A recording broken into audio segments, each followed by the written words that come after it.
नमस्कार मंडळी, आज आहे अक्षय तृतीया आणि अक्षय तृतीयाच्या तुम्हा सर्वांना मनापासून शुभेच्छा. कोणत्याही समारंभात किंवा मंदिरात प्रसादासाठी असणारी ही लापशी रेसिपी तुम्हाला मी शेअर करत आहे. कोल्हापुरातील महालक्ष्मी मंदिरामध्ये रोजचा प्रसाद असतो. त्या प्रसादामध्ये सेम या पद्धतीची खपली गव्हाची खीर असते आणि खपली गव्हाचा जो बारीक रवा असतो त्याच्यापासून आपल्याला मस्त अशी खीर म्हणजेच लापसी रेसिपी करायची आहे. महालक्ष्मी मंदिरात भरपूर क्वांटिटीमध्ये ती खीर केली जाते आणि बनवण्याची पद्धती ही खूप वेगळी आहे आणि सेम त्याच पद्धतीने केलेली खपली गव्हाची खीर रेसिपी मी तुमच्यासाठी नक्की शेअर करीन. पण त्याच सेम पद्धतीने केलेली त्याच चवीची ही रेसिपी मी तुमच्यासाठी शेअर केली आहे.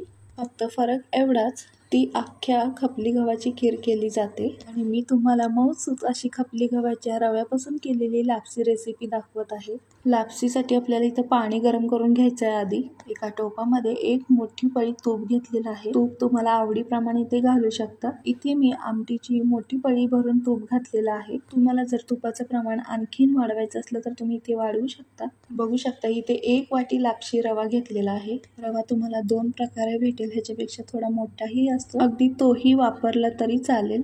तूप गरम झाल्यानंतर त्यामध्ये मी 1 वाटी रवा टाकलेला आहे. तुपामध्ये रवा पडताच रवा छान फुलायला लागतो. 7 ते 8 मिनिटं रवा छान असा भाजायचा आपल्याला मंद आचेवर. तुपामध्ये छान फुलला गेला पाहिजे रवा.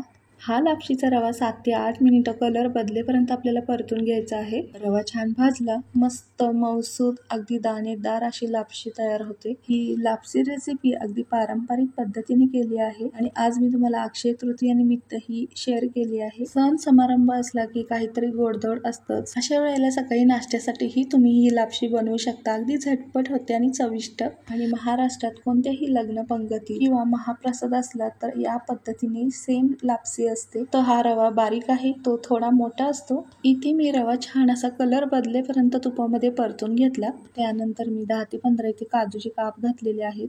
तुम्हाला आवडेल त्याप्रमाणे इथे ड्रायफ्रुट्स तुम्ही घालू शकता. 1 मिनिटभर छान असे तुपामध्ये मी काजूही परतून घेतले. तुम्ही इथे ओल्या किंवा सुक्या खोबऱ्याचे कापही घालू शकता तुमच्या आवडीप्रमाणे, किंवा ओल्या खोबऱ्याचा किसही घालू शकता थोडा. मग अशी आपण गरम पाणी जे केलं होतं ते यामध्ये आता थोडं थोडं करून घालायचं आहे. पाणी एकदम घातल्यामुळे पूर्णपणे रवा वरती उडू शकतो, त्यामुळे सावकाश यामध्ये पाणी घाला. इथे 1 वाटी रवा होता, त्यासाठी गरम पाणी मी 3 ते 4 वाटी घातलेलं आहे.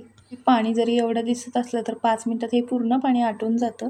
मंद आचेवर झाकण ठेवून 1 मिनिटभर आपल्याला लापशीचा रवा छान असा शिजवून घ्यायचा आहे. उकळीमध्ये छान असा रवा शिजतो, जास्त वेळ नाही लागत. त्याकरिता रवा छान भाजला, छान फुलला की रवाही शिजण्यास लवकर मदत होते. 1 मिनिटानंतर पूर्णपणे पाणी कमी झालेलं आहे, हे बघू शकता तुम्ही. मस्त अशी मऊसूत आणि दाणेदार लापशी तयार होते. रवा पूर्णपणे पाणी शोषून घेतो आणि छान फुलला जातो. हे सगळं छान असं मिक्स करून घ्यायचं. पाणी जरी एवढं आता वाटत असलं तर पूर्णपणे पाणी कमी होतं हे. इथे आपल्याला 1 वाटी रव्यासाठी पूर्णपणे 1 वाटी आता गूळ घालायचा आहे. गूळ मात्र तुमच्या आवडीप्रमाणे इथे कमी जास्त करू शकता. गुळाच्या ऐवजी तुम्ही साखरही घालू शकता किंवा अर्धा गूळ आणि अर्धी साखर, तुमच्या आवडीप्रमाणे तुम्ही कसंही करू शकता. पण गुळातच लापसी खूप छान चवीला होते. गूळ घालून एकदा नक्की करून पहा. जर तुम्हाला गोड जास्त आवडत असेल तर गुळाचं प्रमाण तुम्ही ते वाढवू शकता किंवा कमी करायचं असेल तर कमीही करू शकता.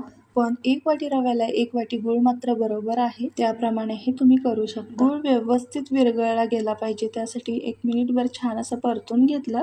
गूळ घातल्यानंतर 1 मिनिटभर लापसी छान अशी मंद आचेवर उकळी येईपर्यंत शिजवू द्यायची. इथे मी पाव चमचा मीठ घातलेला आहे. अगदी कोणत्याही गोड पदार्थामध्ये थोडं चिमूटभर तरी मीठ घालायचं, त्या पदार्थाची चव अप्रतिम लागते. इथे आपली लापशी तयार आहे. 1 मिनिटभर तूप सुटेपर्यंत आपल्याला छान याला शिजवून घेतलेलं आहे. 1 चमचाभर आपल्याला यामध्ये वेलची पावडर घालायची आहे. वेलची पावडर मध्ये जायफळ पावडर ही मिक्स आहे, तर तुम्ही इथे अर्धा चमचा जायफळ पावडर घालू शकता. जायफळ पावडरने मस्त चव येते लापशीला. जास्त नाही, फक्त अर्धा चमचा घालायची आहे. छान असं मिक्स करून घ्यायचं आहे. लापशी तयार आहे. गॅस बंद करायचा. आणि सर्वात महत्त्वाचं म्हणजे कोणताही गोड पदार्थ करताना त्यामध्ये वेलची पावडर आपण शेवटीच घालायची. आधी घातल्यामुळे त्या वेलचीचा सुगंध आणि फ्लेवर पूर्णपणे निघून जातो, त्यामुळे वेलची पावडर शेवटीच घालायची. वेलची पावडर घातल्यानंतर सगळे मिक्स करून घेतल्यावर झाकण ठेवलेलं आहे. गॅस बंदच केला आहे. तरीही 1-2 मिनिटं झाकण ठेवायचं. लापशी काही गरमच आहे. झाकण ठेवल्यामुळे लापशी छान फुलते. त्यातलं पाणीही पूर्णपणे कमी झालं आहे, बघू शकता. जशी लापशी थंड होईल तसे हे सगळं घट्ट होते आणि लापशी कशी गरम गरमच खायला खूप छान लागते. गरमागरम लापशी आणि त्याच्यावर तुपाची धार एक नंबर लागतं. मन तृप्त होतं.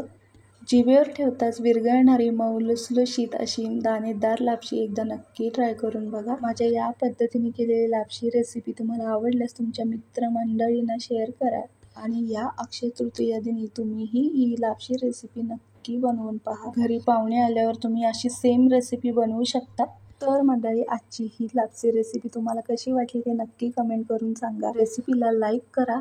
चॅनलवर कोणी नवीन असाल तर नक्की सबस्क्राईब करा. आणि मंडळी, महत्त्वाचं म्हणजे ही रेसिपी तुम्हाला अक्षय तृतीया निमित्त शेअर केली आहे. आज अक्षय तृतीयाच्या दिवशी तुमच्यासमोर ही रेसिपी आली असेल आणि तुम्ही जर पाहत असाल तर मला नक्की कमेंट करून सांगायलाही तितकाच आनंद होईल. मलाही कळू देत की माझी रेसिपी कुठल्या गावातून किंवा कुठल्या शहरातून पाहत आहात ते. अक्षय तृतीयाच्या परत एकदा तुम्हाला मनापासून शुभेच्छा. तर मंडळी, भेटूयात आता पुढच्या रेसिपीमध्ये. आतासाठी बाय. धन्यवाद.